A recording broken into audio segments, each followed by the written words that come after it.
Okay, we've all heard the advice, never pop your pimples, but has anyone ever actually succeeded at it? Well, I had a big pimple pop up on my cheek and I documented exactly what happened day by day for 7 days straight when I didn't touch it. That's exactly what we're gonna watch and react to today. Let's get into it. Oh boy, here we go. Day one.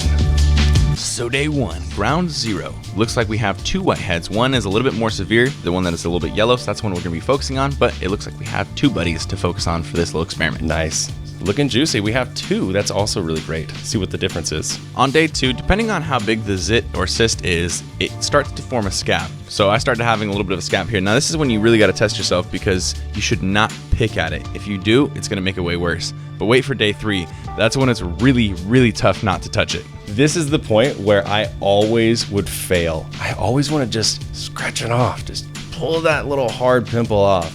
But we didn't. Let's see what happens day three. So everything under the surface of the zit is starting to harden up and form. Wow. If I popped it or tried to pull it out right now, I'd probably get a strong core in the center of it, but it'd also leave a huge hole. It'd be bleeding a little bit and it would definitely cause it to break out more and fill back up. So we still gotta hold on and not touch this. But it is starting to harden up, which is what we want and is what's gonna make this zit disappear as fast as possible with the least amount of markings as possible. The temptation is real. Okay, so day four comes around and this is actually a pretty fast progression. Look, the hard parts, the scabs have already come out and this is not something that I've done. I haven't pressed on them, pulled on them or anything like that. They've just naturally fallen out either while I was sleeping or when I was in the shower. And that's the way you want it to happen. You want them to get so hard and so ready that they just come out on their own without any of your provocations. The only reason that there's just a pink spot there instead of another zit fueling up for more is because you didn't push on it, you didn't press on it, and you didn't inflame it at all. Imagine the last time you had a decent sized cyst or zit and you tried to press it out, you tried to drain it, you tried to pinch it, you tried to get the goo out, whatever it is, and imagine how it was looking at 5 days since it came up. It was probably looking a lot more angry and irritated than this. I'm telling you guys, this method works. Day 6 comes around and all we're left. The overnight difference from day 3 to day 4 is what I'm talking about with why it's so beneficial to not pop your pimples, because it's so hard to get to that 4th day. Usually people do end up scratching or popping or something, and then they say, oh, it didn't really work for me, but you didn't give it enough time, and you just have to get over the struggle to not touch it on day 3 and 4. Left with is the ever so slightly discolored spot from where the zit first came up. You're probably wondering if I've done anything specific with products, if I've used any sort of specific cleanser or anything like that. I've used absolutely nothing but cold water this entire time. Now, I decided not to use anything because I wanted to just see exactly what the skin would do on its own. That's not to say that a spot treatment wouldn't have helped this move along faster. It probably would have. And, you know, something like witch hazel sometimes can be really useful, or even just a little benzoyl or salicylic right on the spot, even like a pimple patch. All those things can help it move along faster, but for the sake of the experiment, I wanted to not touch it at all. Fine. And that brings us to today, day 7 of the experiment, and we are looking great. Wow. Let's not judge my patchy beard shaving job here because I just did it 5 seconds before I filmed this clip, and I didn't really check for the hairs, but I just wanted to show you how it is looking now. You can barely even tell that spot from any other spot on my face. Super simple, super proven, super awesome strategy. Try it out yourself and actually stick to it. I know it's hard, but you gotta give it the full try.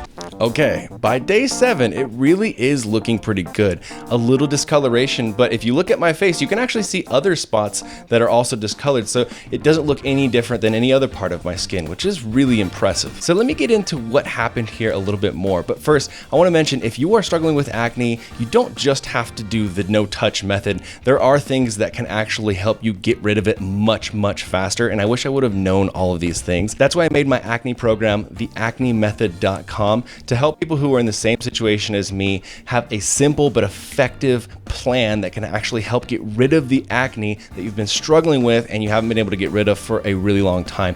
Tons of people have had success stories. Go on the website, see some of the success stories and testimonials that are on the website, and then become the next success story. Okay, back to what I was saying though.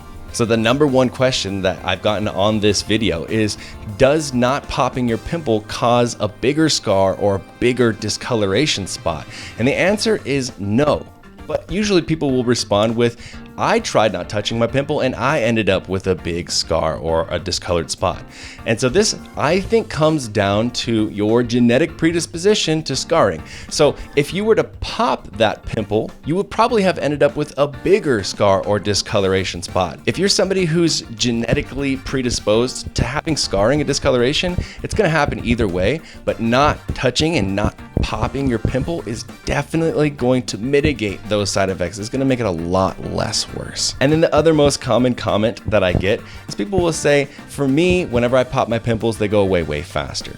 So I will say that there are times where it's appropriate to drain your pimple, but you really have to do it with the right method. So you want to be very sterile and sanitary. And honestly, I think probably the best way to do it is to get an acne lance and lance the pimple, but then that's it. Do not actually apply pressure. That's when you pop the pimple underneath the skin, causes more inflammation, causes it to stick around for way longer, and then that's where the scarring happens. Instead, lance it and then put a hydrocolloid bandage, or everyone calls them pimple patches, over that, and overnight it will suck the sebaceous fluid out of there, and you'll end up with a lot smaller of a pimple in the morning. Both methods are effective, and for me, it's really dependent on what type of pimple I have. If it's more of a nodular, cystic, larger pimple, then definitely the lance with the hydrocolloid bandage. But if it's smaller whitehead, then I just completely leave it alone, and it definitely goes away a lot faster than if I mess with it, and then sometimes it can turn into a cyst, which we do not want. So that's it. I wanted to share this little experiment because not a lot of people have actually documented what happens when you don't touch your pimple. So if you enjoyed this video, give it a thumbs up. Let me know what your experience has been with popping your pimples and not popping your pimples in the comments below. Subscribe for more skincare and acne content, and I'll see you guys in the next video.